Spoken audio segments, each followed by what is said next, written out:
think this is a huge story. We've been talking about this for what feels like months and months with Pac-12 and Mountain West expansion. And I think it is very interesting that the Pac-12 has basically gone radio silent as they try to find themselves a new media rights distribution deal. And we have been working our sources behind the scenes here at the Monty Show, and we have a lot of good information for you this morning.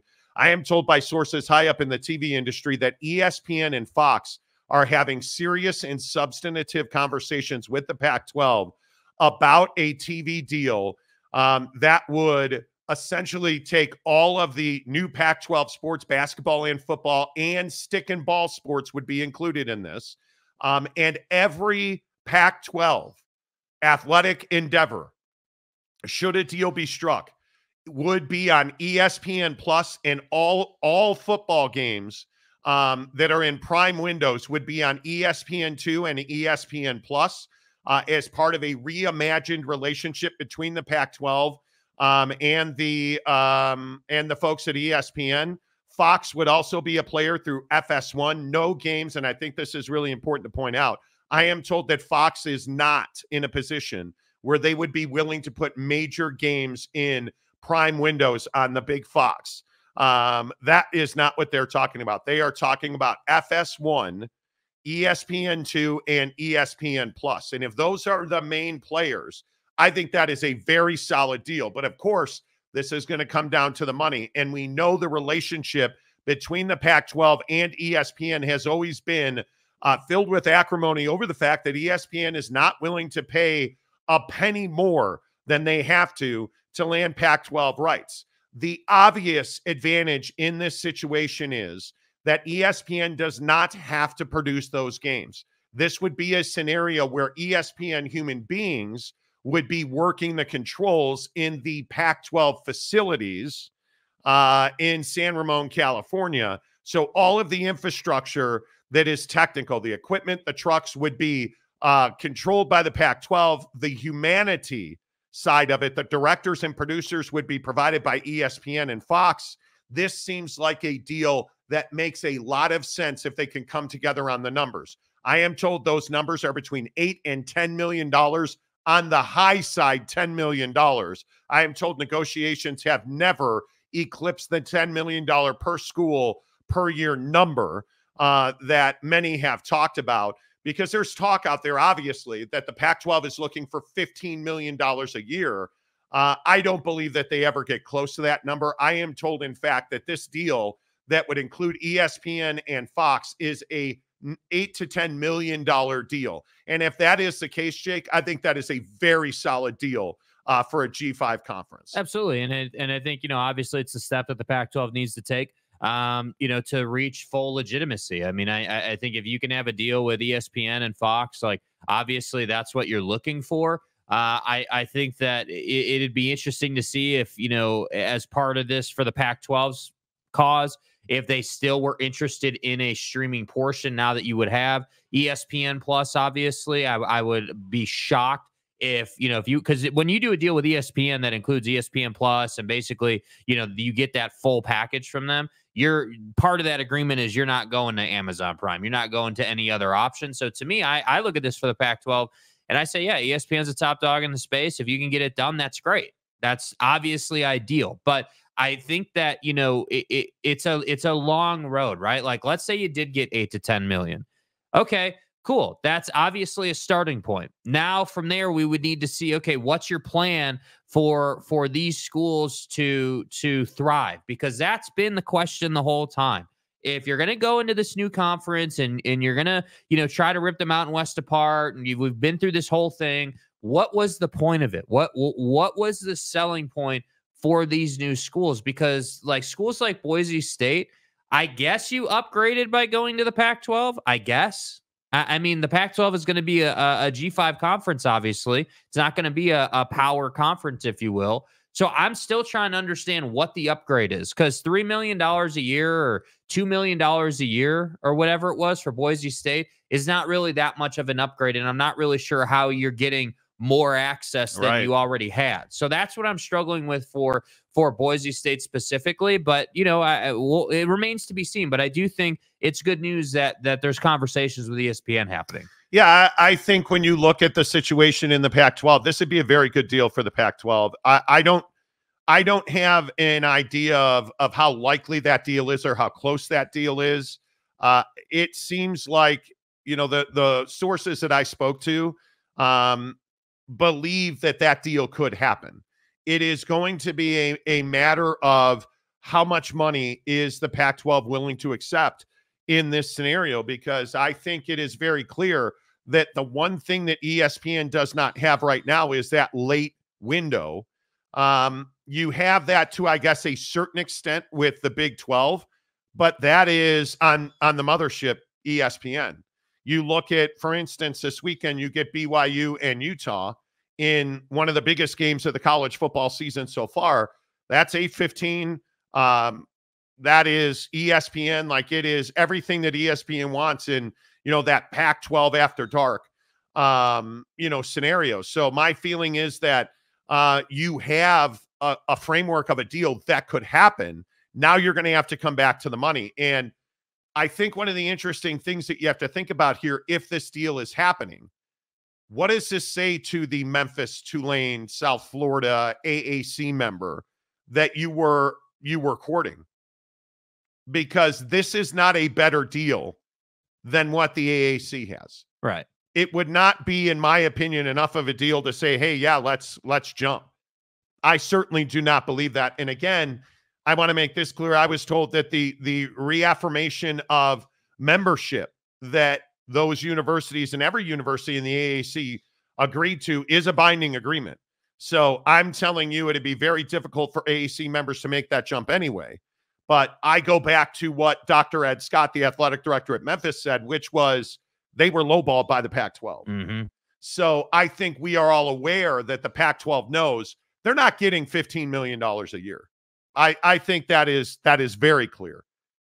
If they can get 8 to 10, that makes that a very solid option for other members to join. I think you look at the other side of the coin here. What would a deal like that mean to the Mountain West? I think it breathes life into the Mountain West, because if they had gotten, in my opinion, if they had gotten $15 million from ESPN and Fox, that would have been a death blow. But if you are $8 million to $10 million on the high side, I don't think there's any question that you're in a position where you can survive a deal like that if you're the Mountain West. And I think that gives you, it actually, in my opinion, one of my guys in TV yesterday, who I was double confirming this story through, was also telling me that is a real opportunity for the Mountain West to go out and negotiate off of that deal. Because the Mountain West, I don't think GCU is any small ad for the Mountain West. And it was funny, we were watching this press conference and watching some of the highlights of the energy that was at GCU last night. And it was impressive. It was, if you've never been to a GCU basketball game and you have the opportunity, you should go. It is one of the most entertaining venues and atmospheres. Yeah. And I did not think that it was coincidental that Jerry Colangelo went out of his way to say that he had been talking, they had been at GCU talking to Gloria Nevarez for a number of years, predating her time at the Mountain West. So you may say, well, what has that got to do with anything? Well, it tells you Gloria Nevarez has long-standing relationships. She creates relationships. She's likable. People want to do business with her. And it wound up, in my opinion, saving the financial viability of the Mountain West, because GCU is going to the NCAA tournament every year in basketball. They're good at stick and ball sports. They have a really strong athletic department. Like, it's everything that you want. And I think that when you look at the welcome that Gloria Nevarez got at GCU last night, I mean, you had fans with cutouts of her you had Lopes fans jumping up and down. Yeah, they showed up. There's no question about it. It's an incredible environment. Yeah.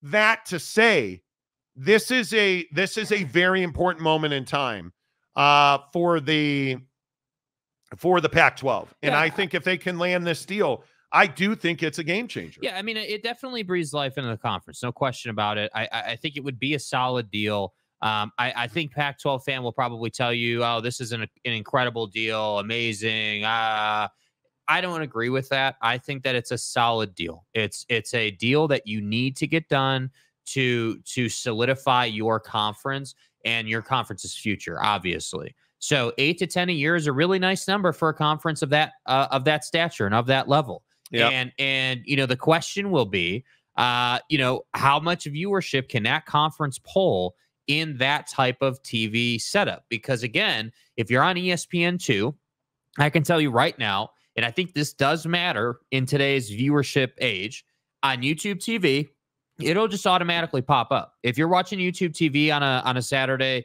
afternoon or whatever, and there's Boise State game on, you know, Pac-12 Boise State game on, that will pop up based on your viewership habits. YouTube TV tracks that. They know what you like to watch, so they're going to show you programming that fits into what you've been watching most of the time. So for me, on the homepage of YouTube TV, I get the 4-box multi-view of the college football games that are going on. I also get a couple of different options, you know, CBS Sports Network, ESPN2, like that all just populates for me. So for the Pac-12, that's why I think this is a good option, because most people nowadays, and I know there's still a segment of TV viewership that is cable and like, you know, DirecTV and that more original feel. But I think most people are using things like YouTube TV. And if that's the case, which I believe it to be, then if you can be on ESPN2 and you can be on ESPN Plus, I think that's better for you than being on the CW or being on Prime. You know, that's definitely an improvement. All right, a little breaking news to get to you before we get your comments on the Pac-12 TV deal. All of our breaking news presented by Prize Picks. Prize Picks, America's favorite daily fantasy app. Download the Prize Picks app. Use the promo code Monty, M-O-N-T-Y, Monty. You deposit $5 in a new Prize Picks account, they'll give you 50 more. The Detroit Lions are acquiring Browns defensive end Zadarius Smith in a massive deal. It is a deal, a 2025 fifth-round pick and a 2026 sixth-round pick go to the Cleveland Browns. The Browns are giving Zadarius Smith away. Yeah. Lions get Zadarius Smith from the Browns in a 2026 seventh-round pick. This is a huge deal from the Browns. It tells you they're all in on a run to the Super Bowl. And obviously with Aiden Hutchinson going down with that gnarly broken leg a couple of weeks ago, this is a nice little bounce back ad.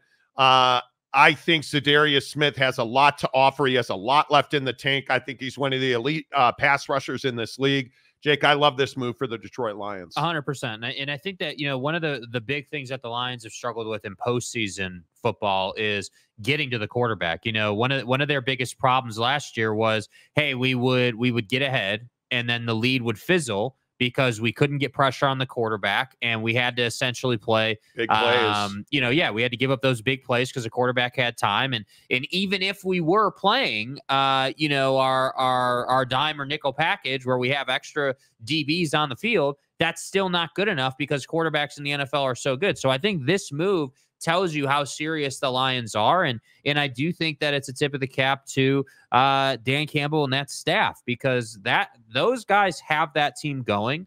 And to me, they play football in a way that it is the right way to play the game. You're physical, you run the football, like you are winning games through fundamental football. It's not just like, oh, Patrick Mahomes is getting help from the refs and running around and that's how the Chiefs win games. No, this is, hey, we're moving guys, creating holes, we're playing defense. Like, so I like this move a lot. Yeah, this puts Detroit in a really good spot. I mean, I think the Lions are obviously the best team in the NFC.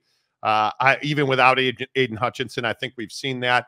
I think adding Zadarius Smith from the Browns to that Detroit Lions front, I mean, makes them even more formidable. Yeah. He's not Aiden Hutchinson, but nobody's Aiden Hutchinson. And I think when you look at what this does for the Lions, I do think this puts them in the mix. Now, I think this puts them head and shoulders above anybody else in the NFC.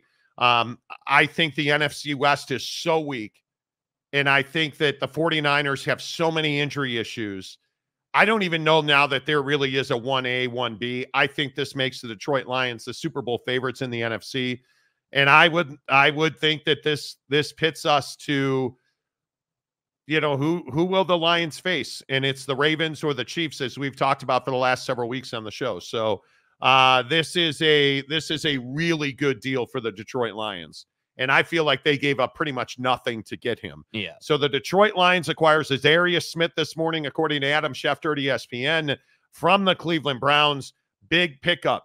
Obviously we'll talk about that as the week goes on, but let's get your reaction in here to the Pac-12. Our sources are telling us that ESPN and Fox are back at the table with the Pac-12 in a deal that essentially gives the Pac-12 the ability to go out and expand further.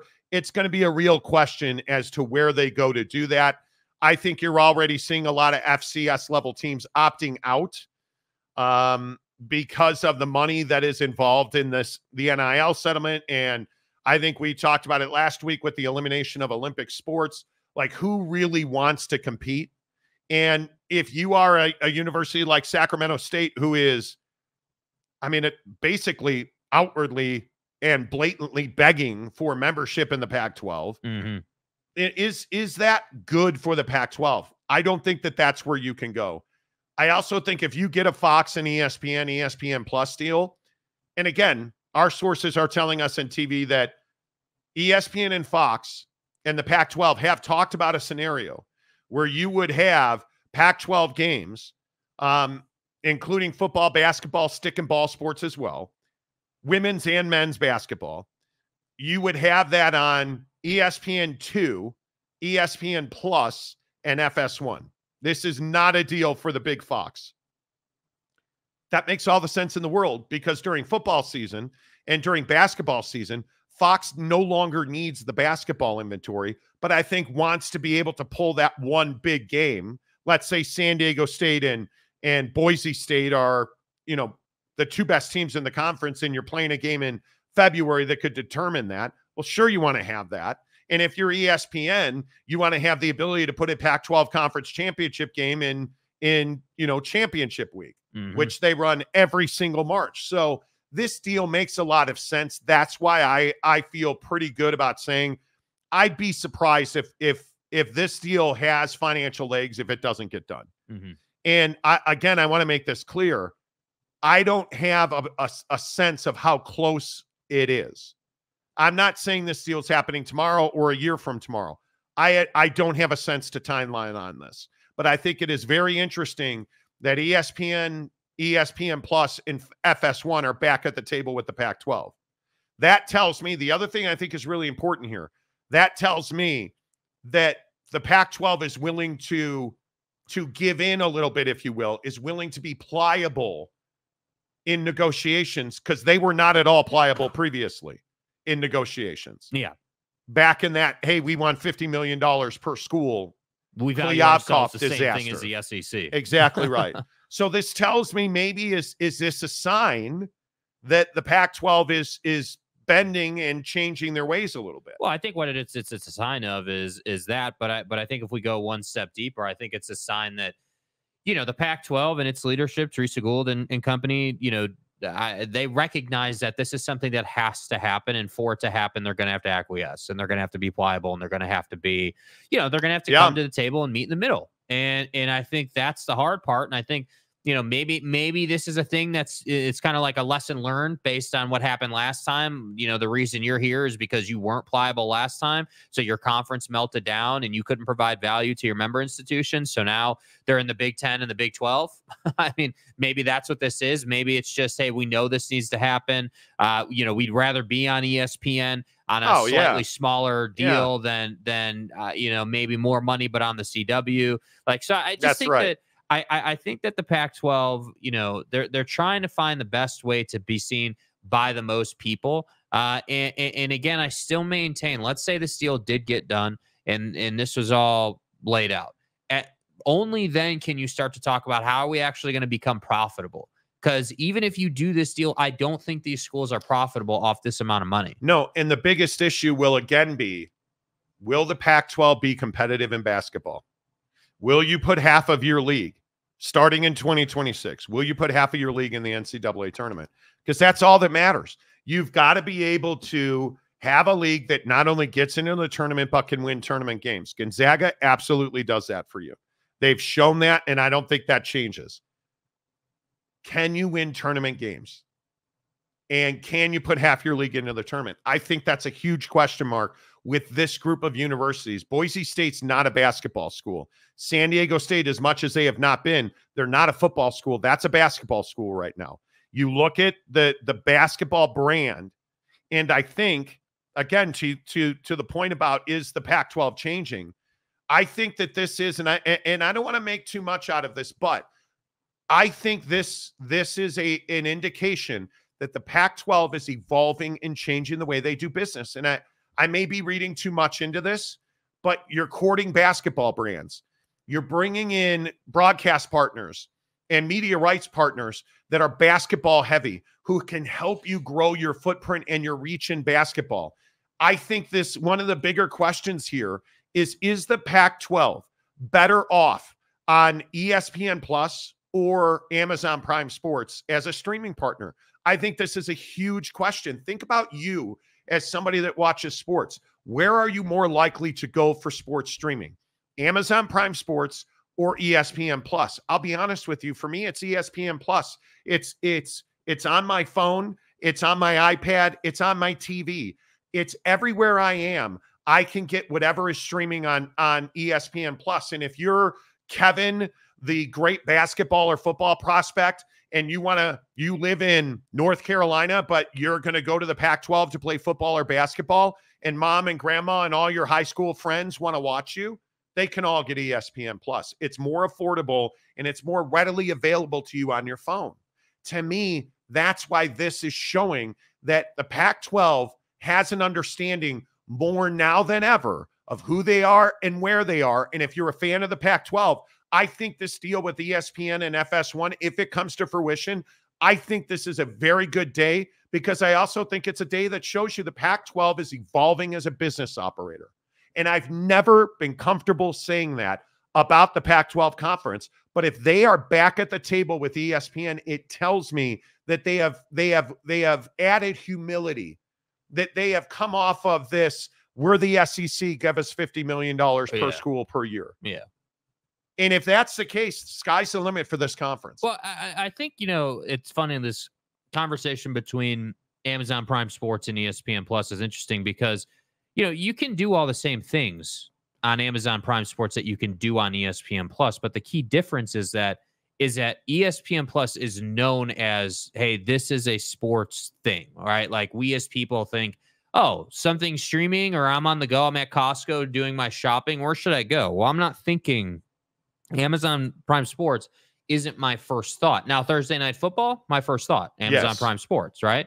But generally speaking, that's where I think the Pac-12, to your point, it is saying, like, hey, we need to be somewhere where we're going to be found as much as possible. And that's Amazon Prime Sports' biggest, fault right now, or biggest hurdle. Yeah, you're not top of mind. You're not top of mind. And I think reputationally speaking, Amazon is still known as a online store where you can buy things, not a distributor of sports content. I don't know about that. I think when I think about sports, you're right. I don't think about Amazon. But Amazon hasn't branded themselves as your go-to for sports. Right. The NBA, the NFL can absolutely change that. Does a Pac-12 conference deal change that? No, I don't think it does. And I think this goes back to what you said the other week about President Cossey at Washington. Mm-hmm. She was right. As much heat as that lady took for saying, and our sources had told us that she was the one leading the line, saying she was uncomfortable with more than half of the inventory being on Amazon Prime Sports or streaming outside of ESPN Plus. I think she was absolutely right. I think that one of the things that is so clear is Anna Marie Cossey, the president at Washington, who's retiring, by the way, was never going to take a deal because the Pac-12 just simply needed a deal. She was going to do what was right for the University of Washington. And I think she absolutely, this vindicates her and takes away the villain tag that so many Pac-12 fans had put on President Cossey at Washington because of her alleged refusal to do a full-on streaming deal. Well, I think too, like people making her out to be a villain in that situation was just short-sighted. My thing at the time was that I just felt like, yeah, you can't be a 50% stream league. Like that's not where folks are at, like consumers are at with watching sports at that time. But their bigger issue was how they viewed themselves. You wouldn't have to be talking about being a 50% stream league if you were willing to take 30 a year.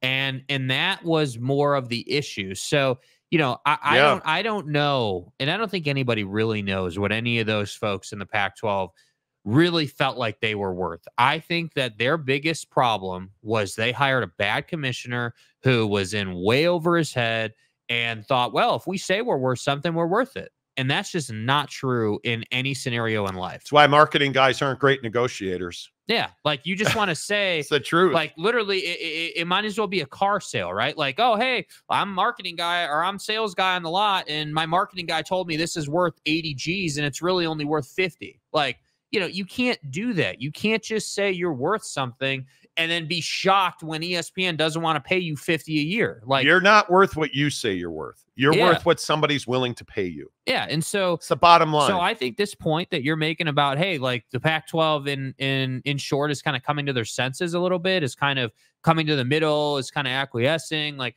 I think, I think that's spot on. I don't know what else it would be. I mean, they're clearly identifying, hey, the CW and Amazon Prime, that combination, while maybe it would pay us slightly more, maybe you'd get $2 million more a year per school out of them. Yeah. You're not getting the viewership out of those two platforms that you would at 8 to 10 a year out of ESPN2, ESPN Plus, Fox, FS1, Fox Sports 1, and the rest of it. So to me, I think this is smart out of the Pac-12, but I would caution Pac-12 supporter and fan to understand that, okay, even if this deal gets done, you're then going to have to talk about how else you're going to make money, because that's where the real fight starts. Because I think, and I know everybody loses their mind when I say this, you've got to build a basketball brand. It's why the ACC and the Big 12 are viable conferences, because they're not viable on the level of the Big 10 and the SEC in football, but they are far more viable than far more viable than the Big 10. The SEC is actually doing good things in basketball, but the ACC and the Big 12 are by far the two best basketball leagues in the country. Right. And we can sit here and we can argue back and forth about who's the better conference. And maybe Cooper Flagg's going to have a say about that. But I think you look at what is making the Big 12 and the ACC viable financially, it's basketball. And if you are the Mountain West with GCU last night, if you are the Pac-12 with with Gonzaga in 2026, dude. By the way, quick sidebar. I don't know if anyone saw this. Gonzaga was playing Baylor. Oh my God. And the body, and I don't know what dude's name is. I'd have to go and look up the Baylor player. The absolute body that Baylor caught on Gonzaga is crazy. And did you see the final score of that game? Bro, I was looking at this, and that dunk was like the only positive situation for Baylor the whole night. But what's funny, and I think this kind of alludes to your point, what's funny is, what's anyone talking about out of that game? Not that Gonzaga put up 100 points on Baylor, who is eighth in the country. Not that Gonzaga put up 101. No. That VJ Edgecombe dunked on Mark Few's kid. We want to talk about Mark Few's kid and that dunk, which I agree was one of the best dunks I've seen in a while. Yeah. But this is my point. This is my point about the Pac-12 and your point. The Pac-12 has to turn themselves into a brand that people know as basketball and football, not just a bunch of football schools that happen to have a basketball court on campus. That's the difference. Yep. All right. Let's get your thoughts in here. Again, let me just reset the floor for you. Obviously, we have big breaking news in the NFL. The Detroit Lions are acquiring Browns defensive end Zadarius Smith for pick swaps, essentially, and the Detroit Lions will cover the remaining $605,000 of Zadarius Smith's contract. Big move for them. I think that's a huge story this morning in the NFL. I think that solidifies the Detroit Lions as a Super Bowl contender, the Super Bowl contender in the NFC. Obviously, we have breaking news this morning. Sources telling us that the Pac-12 is back at the table with ESPN and Fox. The structure of this deal, as our sources have told us, is that ESPN will put Pac-12 programming, essentially building a Pac-12 After Dark platform, if you will, on ESPN2 and ESPN Plus. The biggest late game window game will be on ESPN2. FS1 will be involved as well on a secondary level in football as one of the primary distributors in basketball. I am also told that ESPN Plus will be the home for just about every other sport in the Pac-12. This deal includes stick and ball sports. I'm told softball and baseball are a big part of that, which is huge because we saw, again, Title IX and the elimination of scholarships and roster spots across the sports landscape. It'll be interesting to see if this deal does come to fruition, how that is impacted, because I'm also told that ESPN has been advocating for more universities and conferences to put more content on ESPN Plus to make those secondary sports more viable. That ESPN and Disney have been a leader in championing secondary sports, including women's sports. I think ESPN is playing a very central role in trying to prop up the secondary sports in college athletics. And I think it is absolutely necessary. But make no mistake about it, if this deal comes to fruition, you are going to see the biggest games in Pac-12 football on ESPN2 and FS1. You're going to see the biggest Pac-12 basketball games on FS1 and ESPN Plus, because don't forget that FS1 has the lion's share of the Big 12 basketball deal. ESPN has the secondary shares of that, but they also have a lot of inventory on ESPN Plus. This deal makes a lot of sense. We are not certain to timeline, but we are told that this is an $8 to $10 million per school per year deal. It's a really good deal for the Pac-12. Your thoughts on that? And Zadarius Smith. Let's see who's first in this morning. DK for $5. Yeah, DK. Hey! It seems to me that the Pac-12 is negotiating on the false notion of being a power conference, and they're not. Well, I think, DK, this is a very interesting question. Because are you going to ESPN asking for $50 million a year per school? You're not. And I think the arrogance, and pick the adjective, the bravado, the arrogance, the narcissistic personality it would take to ask for $50 million a year.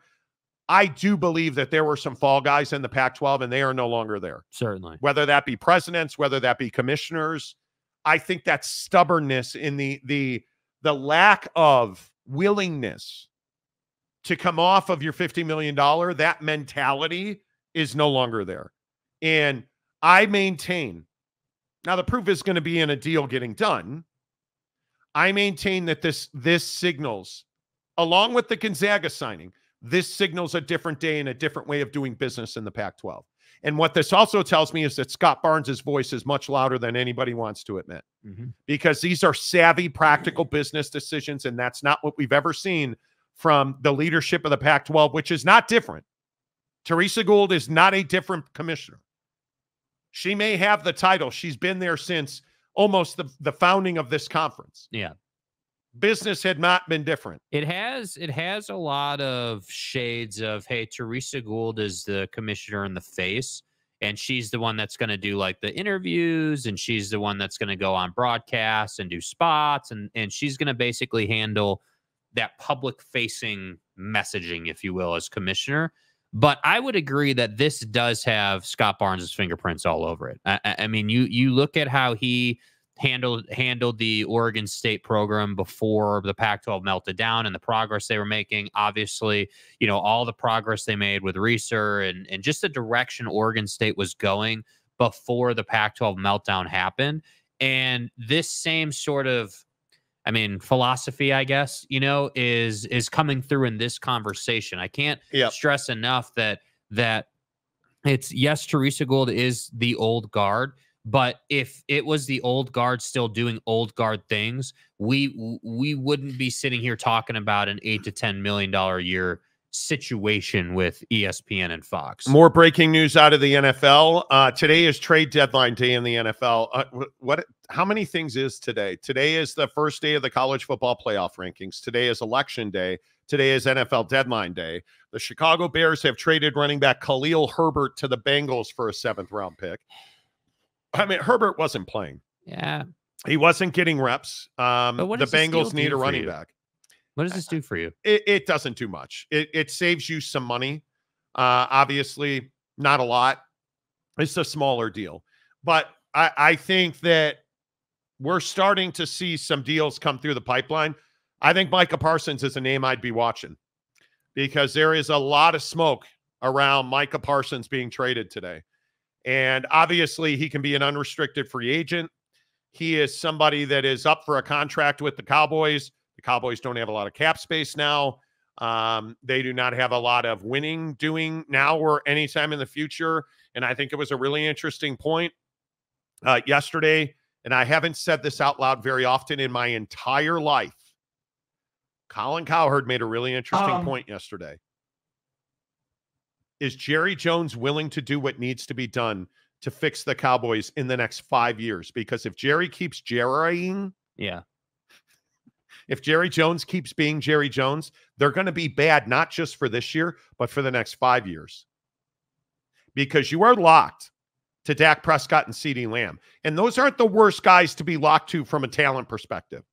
The problem is you have very little flexibility coming up because of the money that you owe to those two. Micah Parsons deal, bad money spent on this roster. Keep in your mind, the Dallas Cowboys, if they're going to win next year or in the future, in the next 5 years, they better make deals today. Right. Yeah. Don't get this twisted. And we have a power hour of NFL coming up for you here on the show. I am telling you now that if the Dallas Cowboys don't make trades today, they're going to be bad for 3 to 5 years because it is very difficult to make big money deals around the draft, which is the only other time that you generally will see big names get moved. In this league where you're seeing a lot of guys get bad contracts, there are very few Saquon Barkley deals that work out for both sides. And I think you're seeing the Dallas Cowboys trying not to get into that situation. Right. Because I think they're very worried if they trade Micah Parsons. And because it'll be to the AFC. They will not trade him in the NFC, in my opinion. If they trade him and he ends up in Buffalo, which is a place a lot of people have talked about, and Buffalo goes on to win a Super Bowl, Jerry Jones does not want to deal with that. He does not want to deal with that. I think he'd damn well rather trade him to the Miami Dolphins. I think he'd much rather trade Micah Parsons to a non-contending team. But why would a non-contending team do that? Yeah, that's they the wouldn't. Problem. Yeah, but I still see even the Buffalo Bills thing. I still think it's rich to say that Buffalo's a Super Bowl contender. They haven't shown us that. They've shown us they're an AFC championship You contender. put Micah Parsons with Sean McDermott, and I think they're a Super Bowl contender. Because look at how successful Von Miller's been there.